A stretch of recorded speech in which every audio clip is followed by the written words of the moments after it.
राज्यात गेल्या काही दिवसांपासून विश्रांती घेतलेल्या पावसाला आता पुन्हा सुरुवात होणार आहे.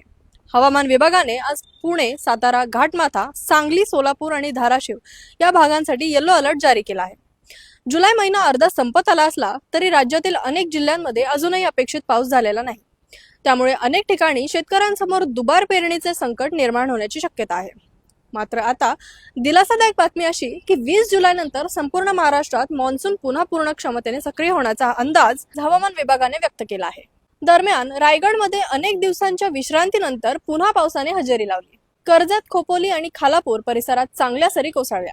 हिंगोली जिल्ह्यातील औंढा नागनाथ तालुक्यातही जोरदार पाऊस झाला. त्यामुळे सुकू लागलेल्या पिकांना मोठा दिलासा मिळाला असून शेतकऱ्यांमध्ये आनंदाचे वातावरण आहे. बीड जिल्ह्यातील केज शहरातही पावसाने हजेरी लावली. काही रस्त्यांवर गुडघाभर पाणी साचले. मात्र जिल्ह्याला अजूनही दमदार पावसाची प्रतीक्षा आहे. तर परभणी जिल्ह्यातील जिंतूरमध्येही अनेक दिवसांच्या उघडीपीनंतर पाऊस झाला. यामुळे उकाड्यापासून नागरिकांना दिलासा मिळाला असला शेतीसाठी हा पाऊस अद्याप अपुरा असल्याचे सांगितले जात आहे. आता सर्वांचे लक्ष 20 जुलैनंतर मान्सून किती जोरात सक्रिय होतो याकडे लागले आहे.